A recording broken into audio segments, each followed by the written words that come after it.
Hey everyone, welcome back to JP's Budget Collecting and another episode of the Indie Show. Tonight we are talking, not the last two, but the last two volumes that are published of Southern Bastards. We're talking volumes 3 and 4. We will be caught up and waiting for Jason Aaron to keep writing.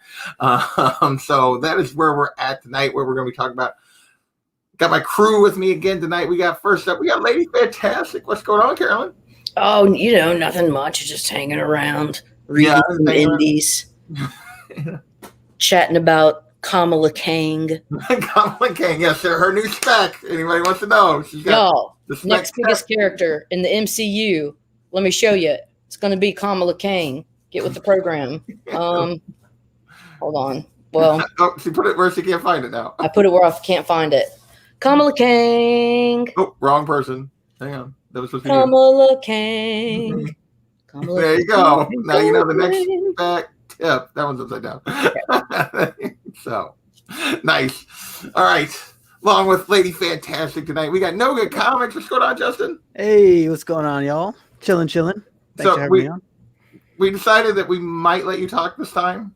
Maybe. Like three words. Well, a couple times. We'll let you speak for a couple times for like 5 seconds. Like half sentences, and then half-formed ideas. Yeah. So, and last but not least, we got our man Bearded Comic Bro, who's pulling double duty. He had to run over here from Lamer Frame. Where he's hanging out with Rod, and Rod finally let him escape. So. Listen, I'm like, every time we do this show, we make it at 9:30 so I can hop off Lamer Frame, and it's every single time we do that, these jabronis decide to go on for like 30 extra minutes. Everyone's voting for everyone. We have to go tiebreakers, and I'm like, son of a gun, like. Just get off and go talk comics, but it's always a good time over there. Labor Frame is always a blast. So, great show. So tonight we are talking volumes 3 and 4. So the last time I started with Lady F, and it was like 15 minutes before anybody else got to think. So this time we're going to start with Justin and let him say what his thoughts were on these 2 volumes before the rest of us dig in. So, Justin, what you got tonight? So it all started back in 19. So I'm really excited that we continue to dive into these. I know, like you said, JP, these are the only other 2 trades that are out right now. I really enjoyed how these went down. And if any, the only thing I didn't enjoy is the fact that I want more.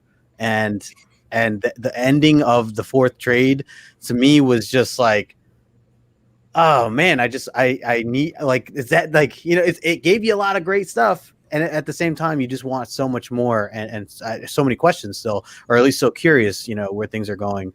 But I love how the different characters were used. I mean, I know we a lot has happened in the first 2, and not everybody survives in the first 2 trades. But getting to know a lot of these other characters individually in this first trade, I think was very helpful, obviously. And then I couldn't put down the 4th trade. The 4th trade I was pumped the entire time. So I'm excited to, dive in, deeper and explain a little more. Greg, what about you? What did you think of these 2 volumes? This is a series that I really enjoy. I think Jason Aaron, what he brings with his storytelling on this series is just fantastic. I think he brings elements that we talked about last time about the South and the small town vibe, and really accents them well. But the art is, I think, complements it so well. Jason, I don't know how to say his last name, Latour, I think. Yeah, okay. And I think Latour actually does some of the writing also. So in each trade, they basically flip-flop where Jason does a story, where he does a writing. So it's always like 1 issue out of the 5-issue trade where Jason Latour does the writing. And it's usually like where it's like the dream sequence. And it's Chris Bruner comes in on that one. Okay. So this would have been issue 12. I think that's what they did. Yeah. And the art, I think, is just so unique, such a unique style that I think it complements the story really well. And issue 1 and 2, or volumes 1 and 2, are like, wow, this story is buck wild. And then Trade 3 says, "Hold my beer," and just ramps it up, and then Trade 4 goes, "Okay, my turn." Like it just keeps getting more buck wild, and I'm excited to dig into the weeds with this panel. Yeah, definitely. I'm gonna get my piece in real quick before I let Carolyn off her leash and let her go. Like, I really enjoyed these 2 volumes. I am, like Carolyn said before you guys joined us backstage, she was like, she got to the end of the 4, she's like, this cannot be the end. And right. I was like, I knew that they were talking about writing more. I knew they hadn't written more, and I thought we might actually get, like, the reason there had been such a delay is I thought we were going to get to culminate the ending, like, right then. Like, I thought it was all going down. And so I was a little bit like, oh, when I got there. But, like, just the crazy crap that goes on, and, like, it's heightened reality. It's not real. Like, the violence and everything else is not. And yet I still know these people. And it's just like, oh, my God. And it's just, it just keeps me hooked. Lady F, what do you got? What do you think of these 2 volumes? So going into it, I thought this I didn't know that there would be more. Okay.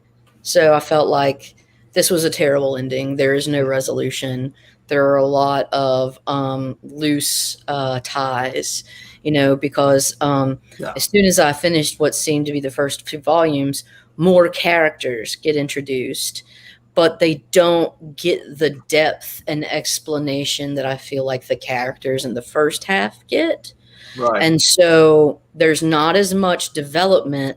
And so I'm left trying to understand their relevance in the bigger picture of things, because we're kind of left on a pause. And so I'm trying how to figure out, okay, well, these people that we've seen, they still haven't really been tied into some grander scheme where this all makes sense yet. Yeah. And so, with God of Thunder, you had a lot of that where it's 3 different worlds at the same time of the 3 different Thors at 3 different periods of time. And with this, it's just different characters, but it's a little harder for me to understand how things are coming together.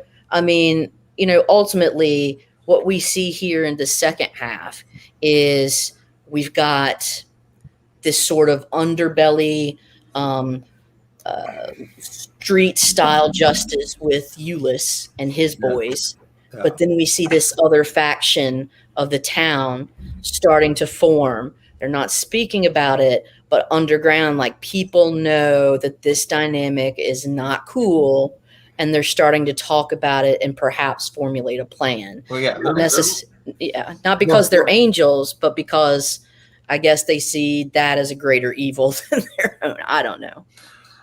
I do think it's interesting, because I do feel like this is a lot of it is, like, at the end of volume 1 and through volume 2, we kind of see him sort of, like, peak his power, but maybe finally overstep. Like, and you see these people are, like, seeing, and then he shows a little weakness, and all it took was a crack, and then these people are like, okay, this might be our opportunity to get rid of him. And like in the wool, they're not wasting any time to, like, if they get an opportunity. What started though? How did he start to fall? It was a football game loss. Yeah. He lost. Well, it started with Homecoming. He lost Homecoming, but he also lost. But why did he lose Homecoming? Because he lost overstepped, and Big was like, I can't do this anymore. So really what you're seeing is the real coaching genius was always Big. Like, so without him, it's kind of like, and then when he's gone and then he loses Homecoming, not just loses, but gets stomped. They get smacked. Yeah. And it's like, so, and people are questioning, why did Big do this? And the coach wants people to think he was murdered.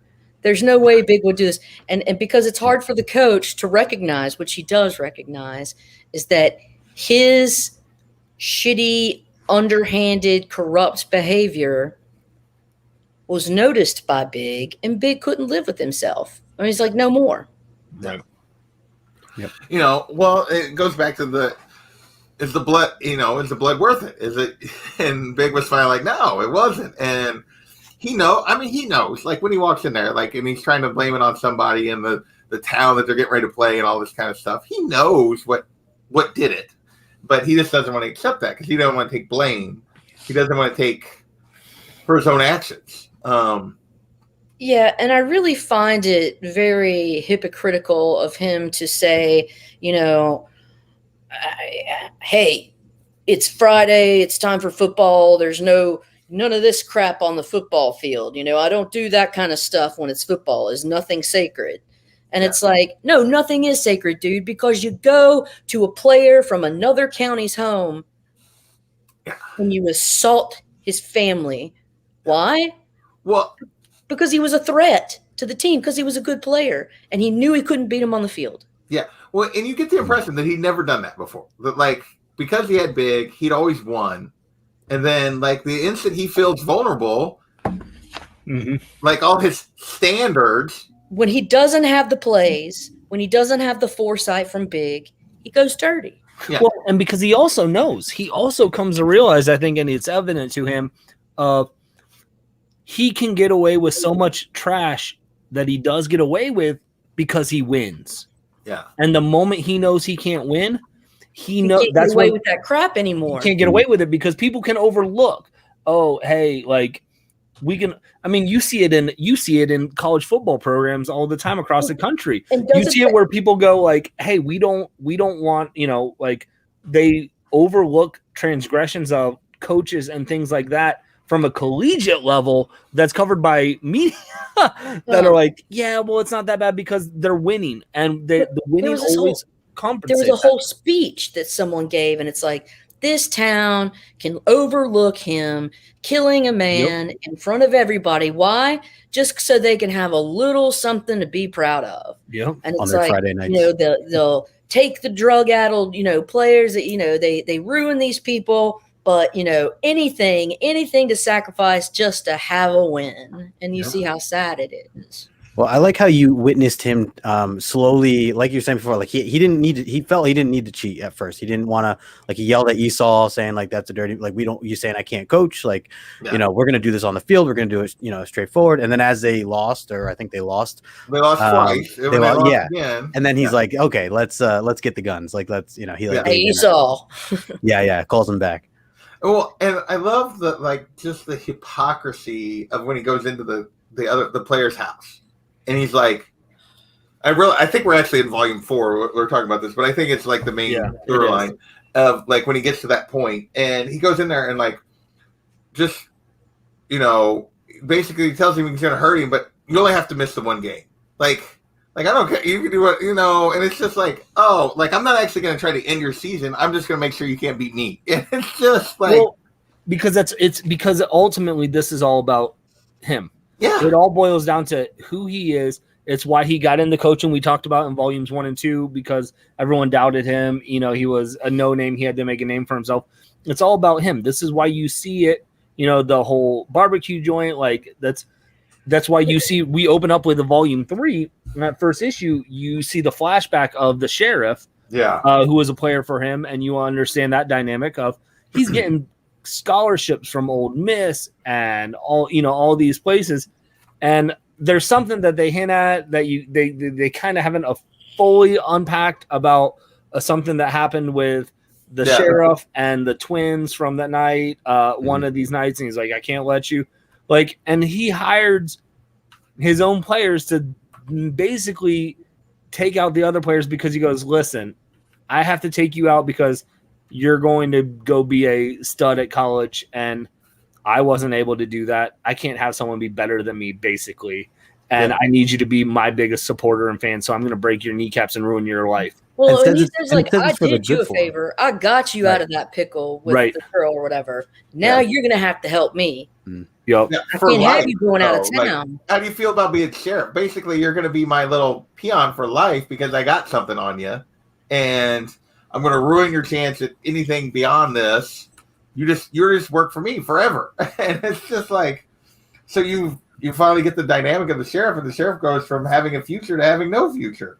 But what I also love is that he finds out all of these different places, they have their own worlds too. They have their own coach, boss. Yep. And they have their own little, hoodlums. It's no different. It's tribes. This is tribal warfare in the South. Yeah. And how do you do tribal warfare in the South? Football, y'all. Yeah. Football. And, it is. It's basically football is their – and it's interesting. Like, and when he breaks the code of, like, he goes and attacks that player, like – well, and I love that the thing is that player, what was his name? Good was his last name? With an E, yeah. Theron Good, maybe? Yeah, Good, yeah, something like that. Theron Good, sounds good. And he proved that he had more guts and was a bigger man than Coach Ulis ever be. When he walked onto that field limping with a broken leg and said, I'm here, I'm going to kick your ass tonight. Yep. And you go sit over there on the sidelines like the cheater you are and watch me do it. That was so great. Yeah. Oh. And he made the big play. And it was just like, and they won, Yeah. Oh, and even before that, when the kid back when they were first about to injure the kid at his own house, the kid admits how he looks up to Coach Ball and disbelief. The best. Yeah. And yet he still believe it. I thought if there's anybody that loved the game as much as I do, had as much guts as I do, it would be you. But you're just a fucking cheater. Yeah. Well, and that has to tick off Boss so much because I think we don't see evidence, like you guys have said already, that of the cheating beforehand, because it came to where he needed to, where it's he's getting their game blasted by this high schooler. I thought it was you, and he's kind of yeah, I did too, and this is now what I've become to save face. When his status gets threatened, he gets dirtier. It's that kind of how far do you go to maintain status quo to keep your image, your power, your reputation, influence. And well, and it's just but I love how, because we talked about the tribe and the tribal warfare is on football and they basically are leaving each other alone with their own little criminal enterprises until he breaks the code on football. And then that basically sets off a war. That gets the shitstorm started. That sets off a war that has nothing it's way beyond football. And that's why the cop's telling him, he's like, look, dude, you caught yourself in a fire that nobody started but you, and that's why you're mad. Because I don't have anything to do with it. Yeah. But you're going down, and it might be sooner rather than later. Well, and you can see that he's the big fish in this county pond. But the boys that come up from, what was it, Mobile or Wetumpka, whatever. I forget which town they're coming up from. The shooters or whatever. Yeah, he's beholden to there's bigger fish. He's beholden to other people. Yep. And you can see the guy, the boss in the other town has actually got more pull than he does with the people outside. The trashy car salesman with the car salesman, yes. With the bling. I love it. Which I've met that guy too. Just what I really had a hard time understanding though, and I didn't get, was Roberta at the end. She's trying to figure out why is my dad here, and I don't know. Euless kept on going his bones were in the tree and their blood's in the dirt and all this, and it's it still doesn't really provide that great of an explanation of why she's still here. Right. I was questioning that too. It's what? So what I got, this is where I'm at. So why she's still there, or why he went back? What are you questioning real quick? Roberta's motivation for still staying there. She's saying she's like, because I'm staying here because I don't know, my dad. My dad, this is my Vietnam. I don't know. I don't get it because if she did all that, I would just roll bounce and be done with it. But I'm not that character. So my thoughts on her is, and I think it was an interesting art because you see that baggage, daddy baggage. Yeah, she has just as much daddy baggage as her dad had with his dad. Yes, they are a family of daddy baggage. Yeah, but just like he is, she cared about him. She kind of figured out why he ended up staying, seeing what was going on. And I think ultimately her decision, she's not a killer. She was a soldier, but she's not a murderer. and she wants to kill him. But what she comes to realize with everything that's going on is he's already going. Like she doesn't have to. Well, she's got to break the cycle. At some point, she has to break the cycle. Yeah. So, but she doesn't have to. If she can just sit and watch at this point, like, and like, or that's kind of like she might keep prodding it, but for the most part, she can sit and watch. Like, she doesn't want to become what he is. Like, ultimately, is what she decides to me. And though, so I think to me, I get why she's staying because she's like, you know what? I don't have to like kill you. You're taking care of that all by your own. I don't understand the point of the deacon because I feel like you could have just taken the deacon out of this. We didn't need to know him, and she could have done her thing without him like shooting an arrow through her hand and all that crap. But it's like, why did they add him? What purpose does he serve? Other than a Duck Dynasty. Answer that. I was questioning that too. We're talking about like the church boon guy, right? Yeah, the one who's out in the wilderness. Yeah, that's right. I didn't understand the point of. I think my only thought is I think what that's showing, and this is again my interpretation of that in the midst of a town that's so corrupt like that there is going to be someone who's going to be like, this isn't right.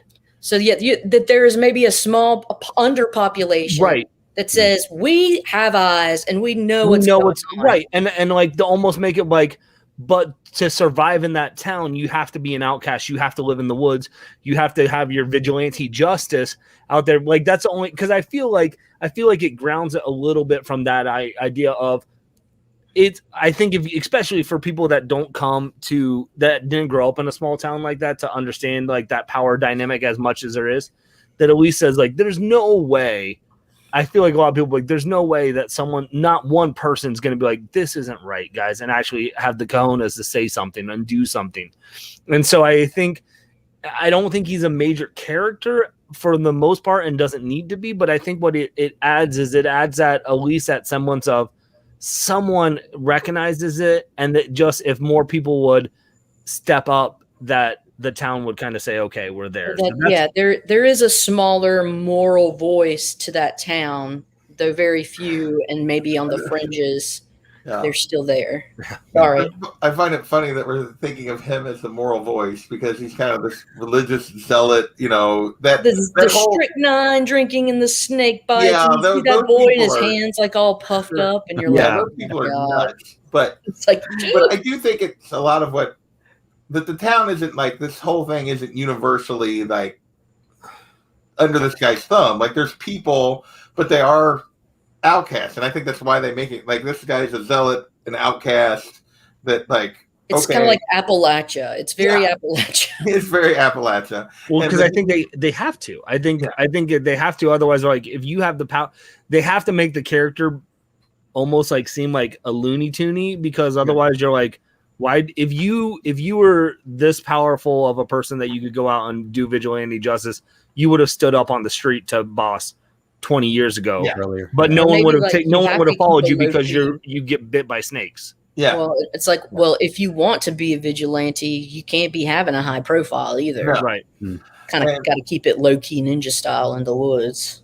But to me, that he serves two purposes. One is that he is like representing another side of this community. That it's not universal. Like we see, like the corrupt politicians and stuff that have kind of been having to deal with him, that are looking for their chance to take him out and basically gather more power. Which is what the mayor's wife and the banker and.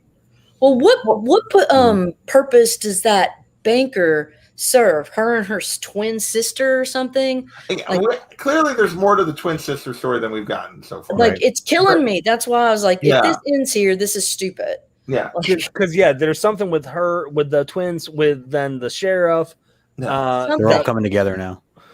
I don't know what's going on, but I want to know. Yeah, and I think the reason like she isn't like she's eager is because her, to a certain degree, like she's made something of herself as a banker, but she and the sheriff are clearly still under his thumb for whatever it is he helped them out with 20 years ago, which we haven't got to see yet. That's what we don't know. And I think that's her motivation for throwing in with the mayor and stuff. Is this is our chance to get rid of him? and like be free of what he knows and be free of the corruption. Yeah, and then now whether or not they're going to be just as corrupt, probably, but like they're, one master for another, but maybe they're in charge at that point. But like, so I'm not saying their motivations are great. So, but you have that side of it, but you also have like the deacon side that there are other people that just that don't care about football and don't. They're immune to this character and his like magic. Well, the cult. Right, it is very cult-like. Real, like I'm a huge sports fan. But it's like a cult. Sports are a cult, like to a degree. Like sports fandom is a cult. You worship the colors of the jersey, the symbols. Like it's a little different, but it is a cult. And most of the time it's a harmless one, but not always. Right. 1 second. Do you guys know who Fran Lebowitz is? The name, I feel like I should, because the name sounds. She like wrote a couple of books like in the late 70s, early 80s, and she's kind of like this very liberal, like New York lady. And now she's like 70 or something. But she's really funny, almost like a Seinfeld kind of curmudgeon. And and she was talking about sports, and she was like, I hate sports. They're so dumb. Sports, they're literally the games men played as boys. Like, if women were the dominant sex, would there be professional hopscotch? The games that women really cared about and invested in, if they were the predominant like sex, would these things be like professional on that level? Because she kind of sees it that way. And I was like, that's an interesting point. At the same time, I still love football. Yeah. Anyways, digression. You're okay. I forgot. Sorry, I got distracted. And the kid comes, so the kid that we thought got killed, he ends up leaving, living, but I don't understand now. He's got this weird connection to the dogs. Those dogs, yeah. Yeah, I don't understand. That was the of all the little things that were gathering against him, like the kid and the dogs was like the most out there kind of thing. I mean, they've used the dogs throughout the story as like bad omens and that kind of stuff, like the wild, like the mongrel, the mascot was a dog, rebel dog, dogs, right? Which you see in the country, like you see the dogs that have just been turned loose and like have been mostly a sign of a bad omen. But like, and that the dogs know where evil is. Like we've seen that as well. They can sense it, yeah. Yeah, but like the kid being able to control the dog, that's just bizarre. I wasn't quite sure what was going on with that. It just didn't feel like it belonged in this book. This book is so grounded. Right. This is why, like, there's all these like little strings, and like I need them to be tethered to something. Well, I like how they included the kid in like the earlier, I think it was like chapter 9 or something like that, where Matterhead is visiting him in the hospital, and he's like beating himself up for this whole how things had gone down or whatever. Yeah. So like I like how they used him in that sense. Well, you get that like some of these people aren't all bad. They're not like Matterhead's not all bad. Like he has like a guilty side to him. He's like feels bad. He's been sucked into this world. He's a lackey, but he's a lackey. Yeah, and he doesn't feel good about the stuff he does, but he feels like he has to do it. Like he's not strong enough to stand up to him, and yeah, so it's nice to see that he has a conscience. Where Esau has no conscience. Yeah, but but he's consistent, so he's predictable. So really kind of a fuck up, but like because he doesn't do anything right. Well, it's like he's. I don't know if he's a fuck up as much as he's fucked up. Yeah. Like and I know that he has this, he's beating the shit out of this poor guy, Doors Bible salesman, and talking about like God and stuff. And it's just like, I don't know. Like he clearly has a lot of repressed anger about like being a preacher's, like it's weird the way they incorporate like religion and violence with Esau. Mm-hmm. Yeah. I was surprised that it took him so long to push back against the coach. Like we didn't see that until like the second to last issue, I think. Dog backs, dude. It's a dog deferring to the alpha. Yeah. Well, and I think you had that door-to-door Bible salesman is almost another example of why you have the deacon then in the woods. A moral voice. Because as soon as he's going, he gets pulled into trying to sit there and pick this gun up or whatever. Right. And like, yeah. right at the end of the issue, he's like, I think the Lord's telling us to move. Like, we got to get out of this town because there's I'm trying to do some semblance of good. And I just got the made out of me. And there's nothing I can do. So I think that's another example of then why you have a character like the guy who's a deacon in the woods who goes, you aren't going to be able to step up and have this moral high ground, whatever you want, because you're going to get the crap kicked out of you, and the town's going to leave you to die openly and up. There's 4 or 5 ancillary characters that are like, this shit cannot stand. Yeah, they get the crap kicked out of them. Yeah. I felt bad when the monkey got like hit with a baseball bat and flung around. Yeah. So I'm rooting to see the monkey alive. I hope I do, but if not, I would be surprised by that. He never existed. So I will say though, I'm really glad that we get to dig into Roberta's story a lot more at the end of issue or end of the third trade. Where we get her background. I don't understand much of it still. I don't either, but because there's a dynamics that's there that's unique. Hold on just a second. But like, I mean, the third trade ends with her coming back, and like, you see how she's her dad's daughter because she's not going to put up with any crap. She sees that there's that the shed was broken into. She's like, okay, I'm going to go back. And she tries to confront him, and she realizes trying to just be straight up with the people in this town isn't going to work. So as soon as this night, she hops the fence, grabs it, steals it, and then when he confronts her, she beats the crap out of him. Well, and that wasn't even the county that like all this is taking place. That's where her dad had moved to, Birmingham or whatever the heck it was he was supposedly living in. And like, yeah, you can tell that she has like her dad, like her and her dad were probably kind of like her dad and her grandfather were in a lot of ways alike, and they didn't get along, but she loved it. You can see that even when she was a kid, right? After the whole thing, and she like when he comes looking for her at the party, and she yells at him, and he leaves, and then her friend's like, "Who was that?" Asshole? Talks bad about him, and she knocks the shit out of him. She's like, "There's love and hate," dad, but she couldn't really get along with him, and. Well, but she's also, very like military like because she calls her mom and she's like, I need you to tell me everything that happened regarding dad's death. And she's very tactical. And so it's just like, you see, she's clearly smart. She's very well trained and she doesn't put up with BS, especially the Alabama asshole cracker. Yeah. Yeah. Well, that's not a guy that's not their first time meeting that guy. That's not our first time having to deal with that guy.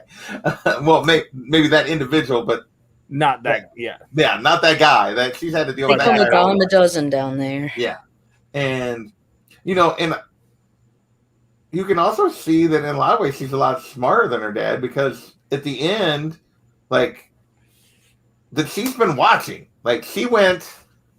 And now she had a better feel for what she was walking into than when Earl went back because he was going back for a different purpose.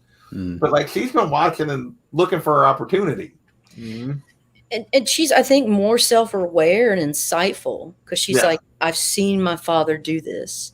I cannot get sucked into the same traps. Yeah. But in this case, I'm gonna blow your head off. Better weapons too. Carrying around that big gun everywhere she goes. I really thought that she killed Matterhead, or I thought that's. I'm also surprised that Matterhead didn't give up the name. I thought that he was going to, but I guess that was just kind of the illustration of just how passionate they are to kind of cover up or whatever. Loyal, yeah. Well, and here's the thing: I think it would have been interesting if he had been like their if she had captured him and then had told, and it had been about the boy, like with the dogs, or it had been about the player and his family, I think Matterhead gives it up because then it's personal guilt. But it was about her dad, which was a different thing. And her dad came in as a bully, like beat up Matterhead, like full of piss and vinegar. Yeah, like stuck his nose in where it didn't belong. Right. Took on the coach and law. I think, like in his mind, that's a completely different set of circumstances of being loyal to the coach. So I do think that had, because you could see his attitude change when he realized that's what this was about. Yeah. Like he was terrified of her when he thought it was about the Al Qaeda was the first thing. That was really funny. She had her face covered.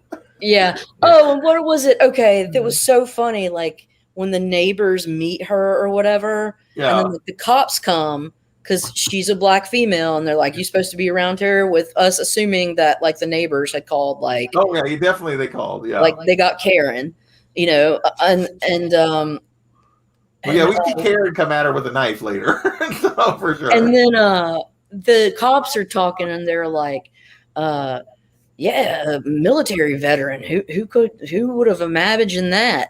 Yeah. And then like they were walking off, and somebody said, "Fucking Obama." Yeah. It's like what? But you know that's what they say. Gas goes up here, and it's Obama's fault, bro. You don't understand how many things are Obama's fault in the South. It's almost everything. Yeah. And it shows you the why racism, the overt racism, but you also see why you get this in high school athletics so often. Like you hear stories like this where we go, it's relatable because of people that are searching for power that, you know, that they have to find a way to do it. And they're manipulating young minds that then they're investing in that goal of, hey, okay, you're going to do this for me, but you're doing this for the betterment of our team, you know, to win state or whatever it is. And because of that, then it breeds this unhealthy loyalty that you see through. Like, I mean, the fact that you have high school players in the story that are turning on their fellow high school players because a coach who believes in them and is telling them that this is okay because of authority figure saying, hey, this is a proper move for you, and I'll make sure you're protected basically if you do this. Like that's the scary stuff. Like that's where it hits home, where it's the reality of where people who are searching for that kind of power and authoritative, you know, position, that they take advantage of, you know, these young minds that are so like it just sucks. Well, and like, doesn't he get his team to basically nearly kill that McCluskey dude during halftime? That halftime, in the middle of the game, speech. It's terrible. Yeah, he has him like, and then he's like, "Oh, I don't even have the coach in the second half," and it's just like, you know, they're all riled up. Yeah, he got them to like, they basically, they're in a murderous rage. Yeah.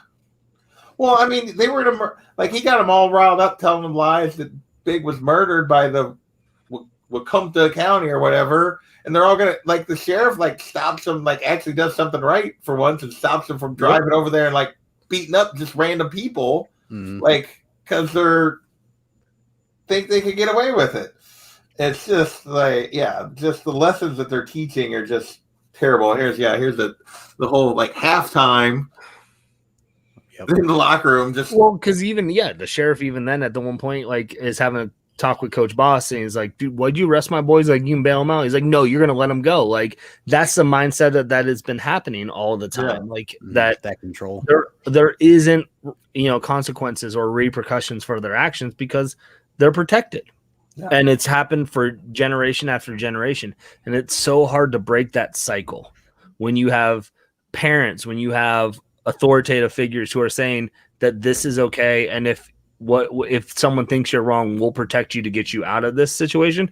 It's hard to break that cycle, and you see that with all the players that now have come back and are doing what they're doing. Like, and those players, can I tell you guys like a small town the glory days? Like these are guys that peak in high school, and like because it's all their lives are all about that football team and Friday nights, and like, and then they spend the rest of their lives like worshiping in this town, worshiping this coach that gave them their peak. When in a lot of ways, he's the reason they peaked in high school negatively, like, and they couldn't move on and do bigger and better things. And yeah, like I've known a lot of people that peaked in high school, and it's just like, oh my gosh.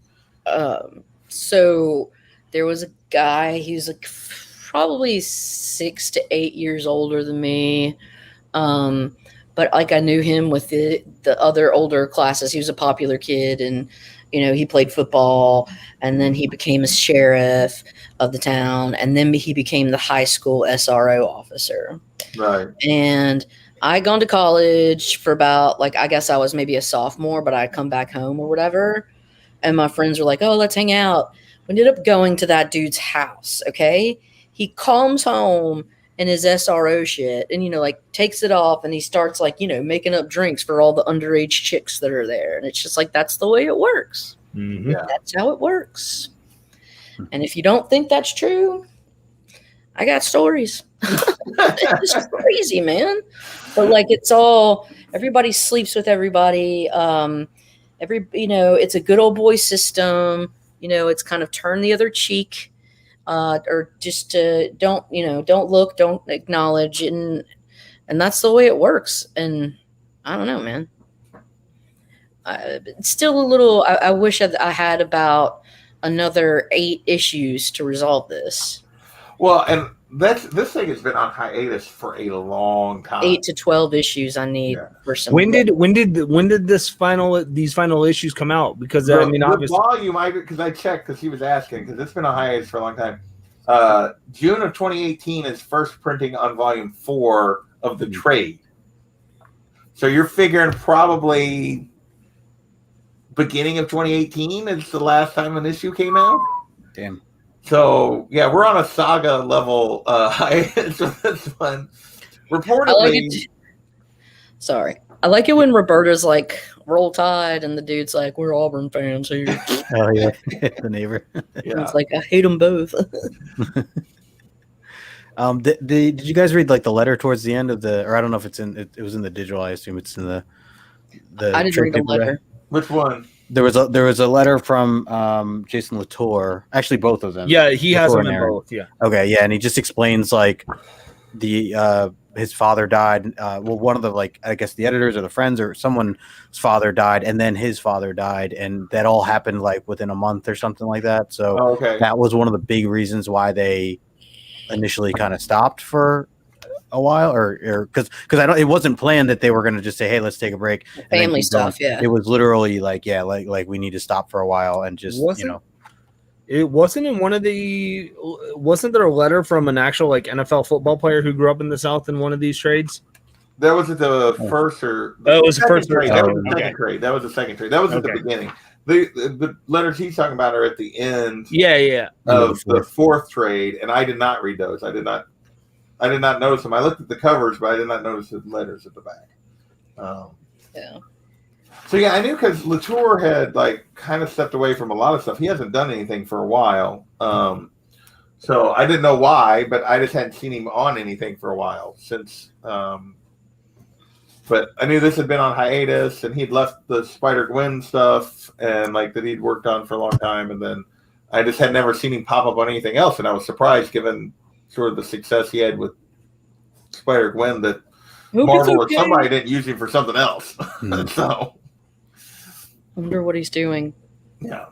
Well, supposedly, I looked today because I was curious, and supposedly reports are that they're working on scripts. So we'll see if we get it anytime soon. So that is. Yeah. Greg's no frowny face. My overall assessment is I definitely think that I liked the first half better. Yeah. Oh, the first 2 volumes better than the last 2? Yeah, because I just don't feel like there is. I don't have resolution. It's just not. I don't. I do feel like the. It's messy. The middle. The first 2 volumes are telling a specific setup, a specific story, and you get the kind of a whole contained story of. You get each volume is each of the 2 guys' story, but it's these 2 guys, and you're I left feel like with, we're right here, and there's no resolution. Yeah.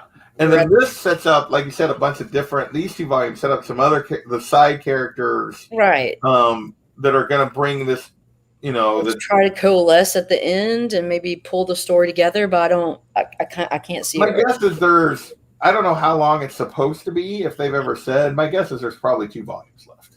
But I mean, it seems like how comics are written from that aspect a lot of times of you could have walked away with volume 1 and gone, okay, there was a complete story there. Yeah. You wanted a different resolution, but you could have been okay with it. And then even 2, it was almost like it was a lot more of the origin story of how we got to issue 1, and it still was that complete story. Well, it felt like it's one of those where, okay, there's enough now going on that people are behind this and supporting it. 3 and 4 are like, okay, we can go off and tell these side stories that we probably maybe didn't even have intentions of telling originally, with the idea that we're going to bring it all back together. I think there's one more trade, and that's what I would imagine. They do one more trade, wrap up the story, and I hope it happens because I'd love to read it. Yeah.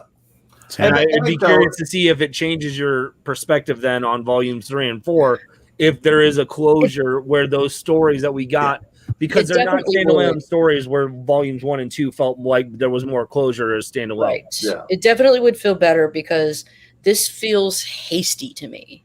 Just feels hasty. And it's like, I'm not saying that Jason Aaron's a bad writer. I'm just saying what I feel, because I clearly read excellent shit by him. Yeah. It's clear that they decided to, they did. And the story's not bad. They've expanded things. Well, they've set a whole bunch of things in motion in these 2 volumes. Right. And we haven't got resolution. They haven't pulled any of it back together yet. And so, they clearly it's an unfinished story at this point. I'm going to call him. Jason, stop. Well, I might send him a tweet or something. Well, I don't know. We'll see if he's Southern Bastards. Normally he's at PlanetCon. They don't have him listed this time, but he lives here. So maybe next week I'll ask him.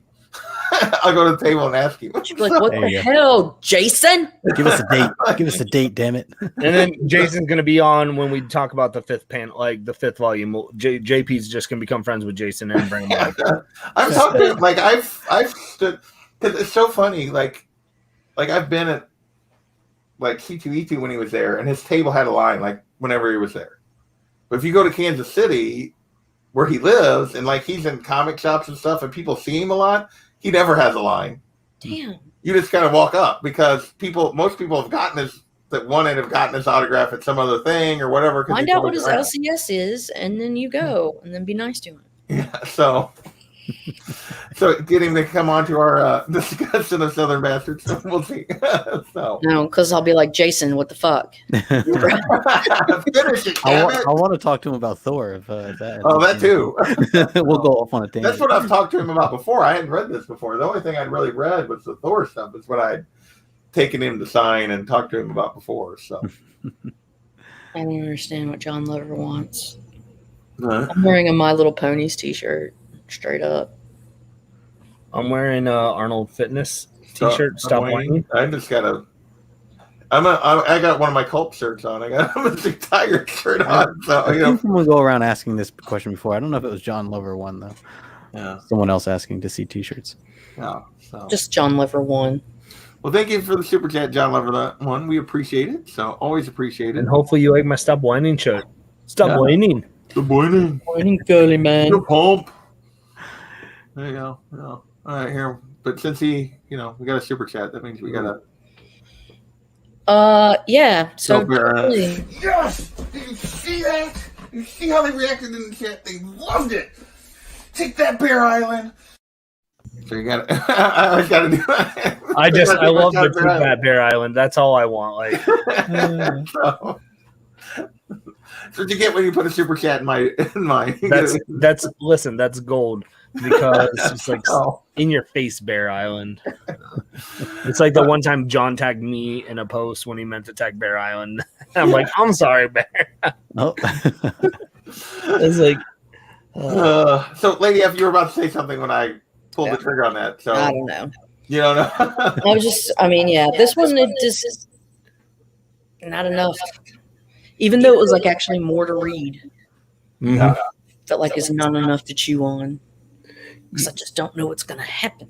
you're asking us. You feel like you're asking us to review the show, and we haven't gotten the season finale yet, and you want to know how it ends. Mm-hmm. Yeah. I mean, I did like the fourth trade. I liked I was excited. Like each issue, I was just very excited for. I mean, there's so much action going on at that point, and even though they did sprinkle in a lot of these like side stories and stuff, I was still like, I felt like I was at the edge of my.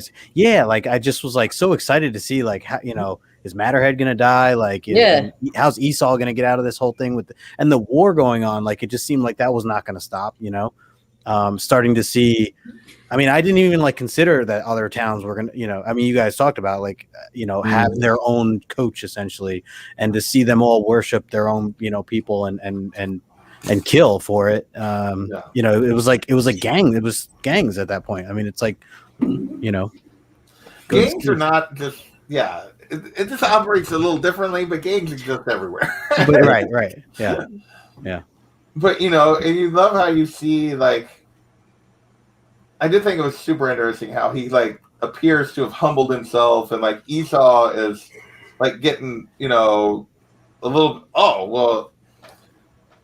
how quickly it started to turn. Like other people were already turning on him, but even like Esau was turning on him when he thought he was showing weakness, like that he was making the deal, and like which sort of like put him in the corner of the whole attacking the guy when the guy comes into his locker room and to basically embarrass him, like he basically, that guy was a fool for because he pushed him too far, and it was just like, I'm surprised he didn't have more of his like posse with him other than the monkey. Well, I think he assumed that like those other guys, that he's afraid enough of those other guys that he would, that would be his protection, and he is, because he's like, this body can never be found. He's like, this can't be tied to us in any way. And it's just like, oh man, I love the scene where towards the end when Matterhead and Esau meet back up eventually, when Matterhead's like all beat up and he's like, I just walked 12 miles or whatever.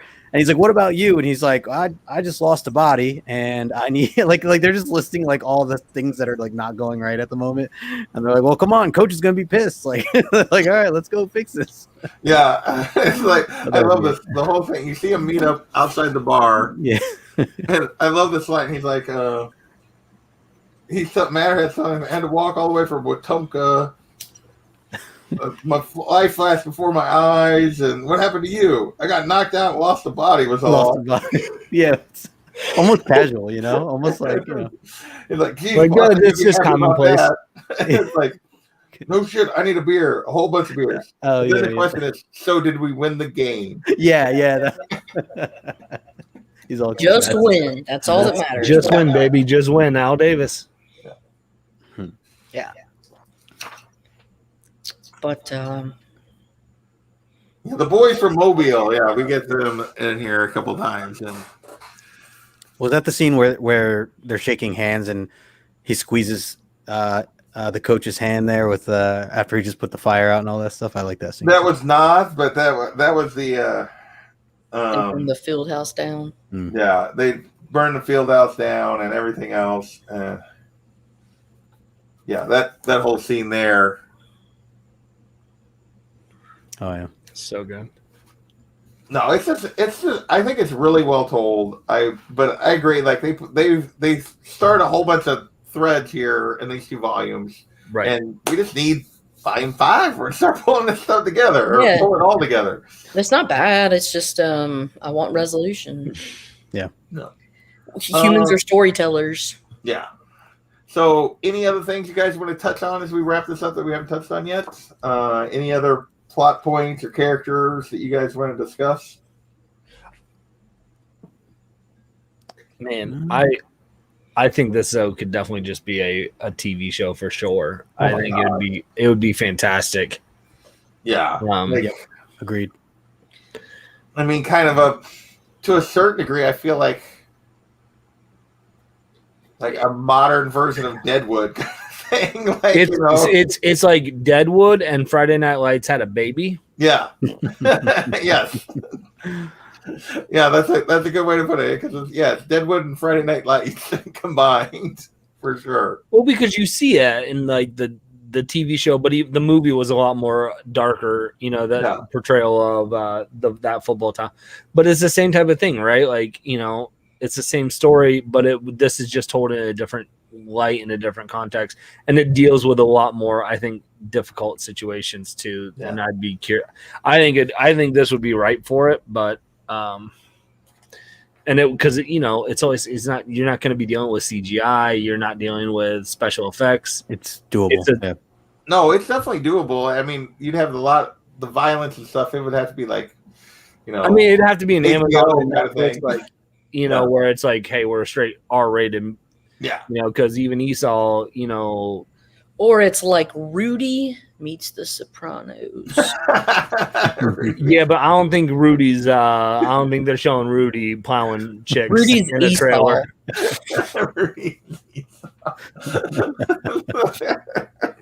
Now I want Sean Astin cast as Esau in the show. No, but I think he could be the door-to-door deacon. Yeah, the door-to-door Bible salesman. Yeah, definitely. All right. Well, final thoughts on this before we wrap this up. This time we'll let you go first, Lady F. Or do you want final word, Lady F? What do you want? I can go first. Okay. It was cool. I dug it. Interested to see what happens. It kind of went fast, and I think I kind of went on my little Southern diatribes in the first one. I mean, yeah, you know what the South is, dude.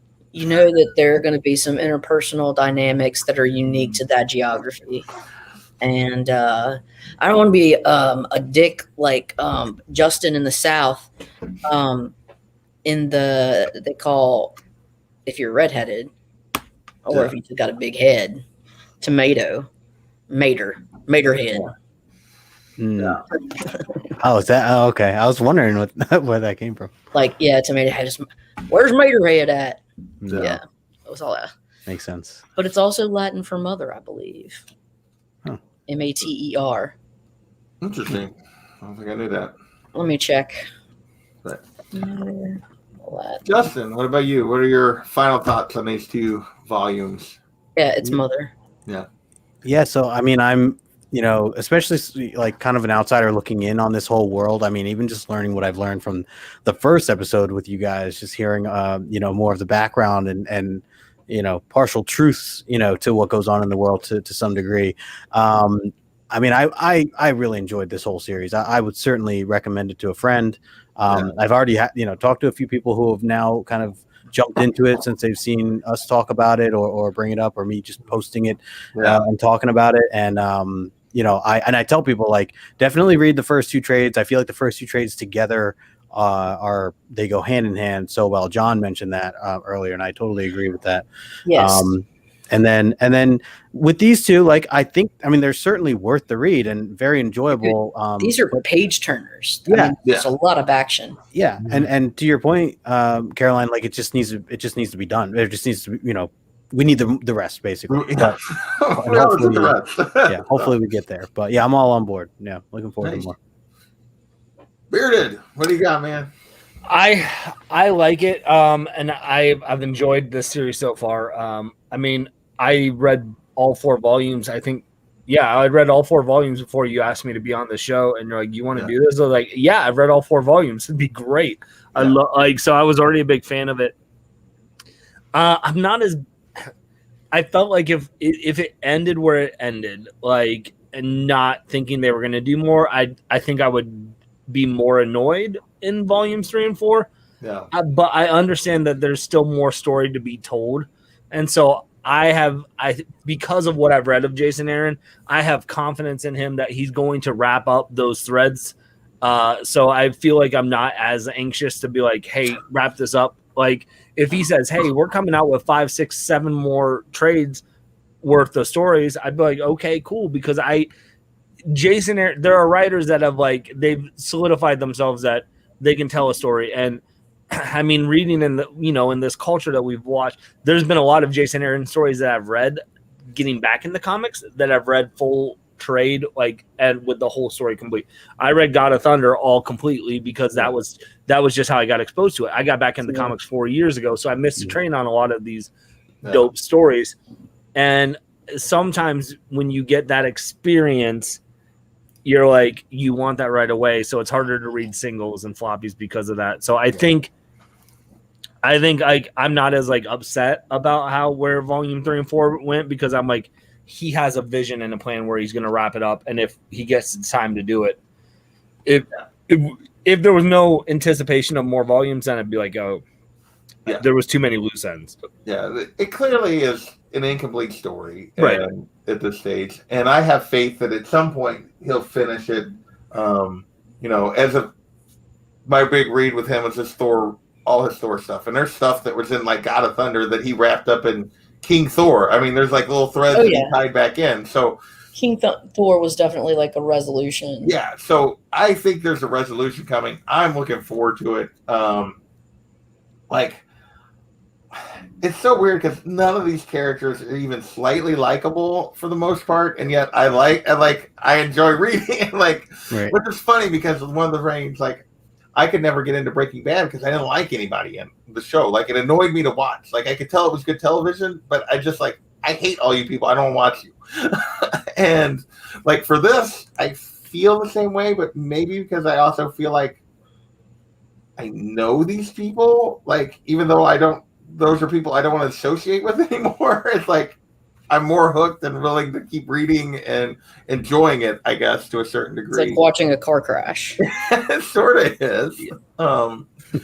But yeah, I'll just have to I'll put him on the spot. If I see him at the con next week, I'll be like, yeah, just give him a talking to. Where's Southern Bastards Volume 5? Sure, that was right on his mind. Don't make me go Esau on your ass. Yeah. I mean, he liked to tweet of mine once. You're best buds then. So we're basically in, yeah. Yeah, so you on the side there. We, when the missus and I made Jason's mom's fried apple pie for our cooking show from this series, he liked the tweet. Make another dish. They don't have another dish in here. There's only that fried apple pie, and I've already used that once. He liked it one time, and that was it. I was hoping he'd comment and say those look delicious. Make them for me sometime. Let's hang out and be friends. But that didn't happen. Well, you needed to use the beard connection because he's got an amazing beard as well. So you should. I played the mom card. I thought that would be good enough. I don't know. Every summer boy likes their mom. Do you ask him about cats? Do you got a cat? I don't have a cat, so that could be an issue. I'm allergic to cats. God, do you know what the main allergen is? FeLD1, feline dander 1, and I'm actually using it as a stimulatory fucking molecule in my research right now. Oh, wow. Really? That's to activate the NLRP3 inflammasome, a non-canonical pathway that might cross-react with the C-gas sting axis. And no one has a clue what you're talking about. This is just another. This is the part of the show where we remind everyone that Lady F is smarter than all of us. Oh well, yeah. No, absolutely it's not. So it's just puzzles. It's space puzzles. There you go. Still smarter than me. Still smarter than me. All right. Well, you guys got anything you want to pitch before we get out of here? Lady F, what you got coming up this week? I think this Saturday I may be doing the cartoon crew again, and tomorrow at 9 p.m. Central Time, 10 p.m. Eastern on Not Near Mint, we will be having our show. So come and join us, and we're not mature people. There you go. Justin, what you got going on this week, man? So right as we went live, I actually just dropped a new video trying something a little different. I call it the comic book therapy. And just a little 3 minutes, not rant, but just something that I think a lot of us say to ourselves and don't really talk about. So it's just little things. I don't even know what it is yet. It's just, I call it episode 1. I'm assuming there's going to be more of them. It's a short little clip. But if you guys get a chance, go check it out because it's just something different that I'm trying out. But otherwise, my usual stuff. So okay, nothing crazy. Bearded, what you got coming up? just dropped a video Monday night. I interviewed Tim Sheridan on my show, who's the writer of Teen Titans Academy, Shazam, Masters of the Universe Revelation. Been doing a lot of animation television. So Batman Halloween that just came out part 2 today. He wrote that, for the show and stuff like so. That was a lot of fun. That was a fun interview.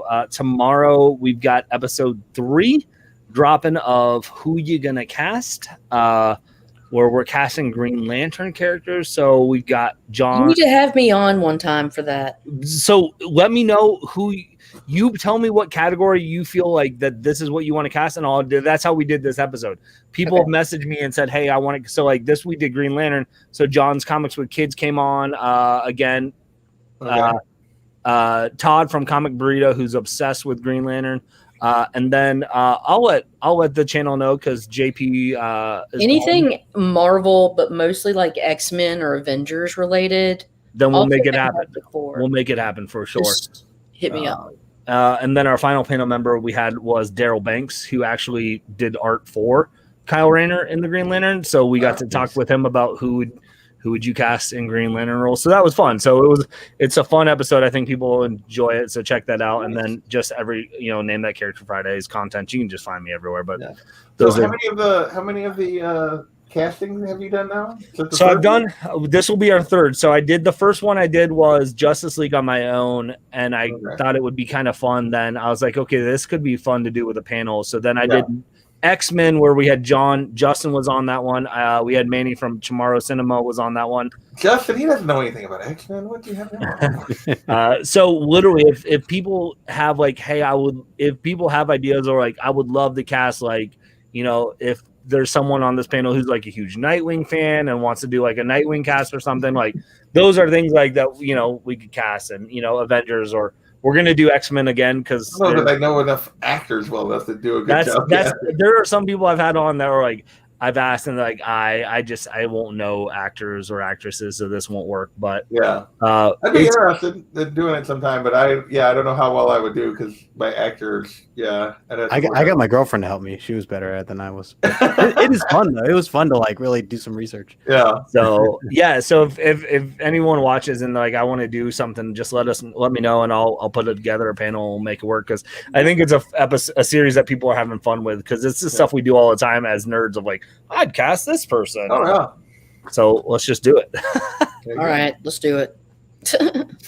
All right. Well, I don't know that I have anything else this week. I don't think so. Usual weekend stuff. Look back. Should have a cast or trash this week because I should be around. Next week we're gonna have 2 indie shows. First up we got more Invincible. Yes. We're into this is Volume 4 of the hardcover, issues 36 through 47. So we're getting into it. And then that's on Tuesday of next week. And then next Thursday, we got more Fables. We're into volumes 18 and 19. Nice. So we're closing in on the end of Fables. I'm playing so much catch up still right now. I'm on like volume 3. So looking forward to that. We're probably going to be cranking the rest of Fables out here pretty soon, I think. Even though there's like a lot left, we're still going to try to crank through it. But so got those coming up next week.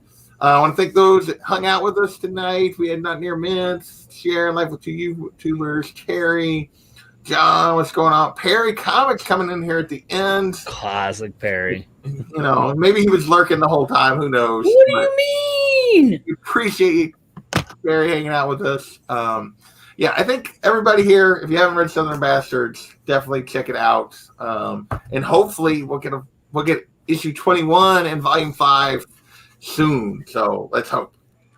And JP's getting Jason on the show. He said it. You heard it here first. That's right. Probably not, but but you never know. So, all right. Thanks, everybody. We'll catch you later.